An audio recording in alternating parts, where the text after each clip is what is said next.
News Maharashtra K9 आवाज जनतेचा। राज्यातील आर्थिकदृष्ट्या दुर्बल महिलांना आधार देण्यासाठी सुरू करण्यात आलेल्या लाडकी बहीण योजनेबाबत आता मोठी घडामोड समोर आली आहे। या योजनेतून मोठ्या प्रमाणात महिलांना वगळण्यात आल्याने लाभार्थ्यांमध्ये संभ्रमाचं वातावरण निर्माण झालंय। सरकारच्या नव्या निर्णयामुळे अनेक महिलांच्या खात्यात येणारी आर्थिक मदत थांबण्याची शक्यता आहे। या योजनेचा उद्देश कमी उत्पन्न असलेल्या कुटुंबातील महिलांना आर्थिक सहाय्य देणे हा होता। 2.5 लाख रुपयांपर्यंत वार्षिक उत्पन्न असलेल्या कुटुंबातील महिलांना दरमहा 1,500 रुपये थेट बँक खात्यात जमा केले जात होते।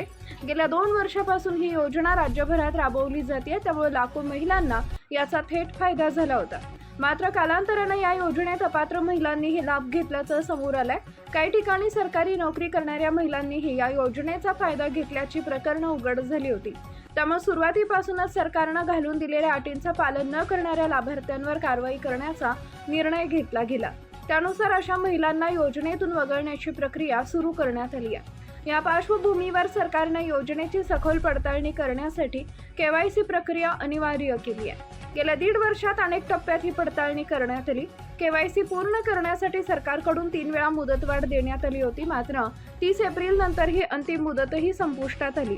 त्यानंतर मोठ्या प्रमाणात अपात्र लाभार्थ्यांची यादी तयार करण्यात आली आहे। नव्या आकडेवारीनुसार राज्यातील सुमारे 54 लाख महिलांना या योजनेसाठी अपात्र ठरवण्यात आलंय। त्यामुळे या महिलांना पुढे आर्थिक फायदा मिळणार नाही असं स्पष्ट झालंय। तर दुसरीकडे सुमारे 1,89,00,000 महिला पात्र ठरल्या असून त्यांना दरमहा नियमानुसार 1,500 रुपयांची मदत सुरूच राहणार आहे। महाराष्ट्रातील महत्त्वाच्या आणि ताज्या बातम्या पाहण्यासाठी आमच्या न्यूज महाराष्ट्र K9 चॅनलला YouTube वर सबस्क्राइब करा आणि बेल आयकॉन प्रेस करा।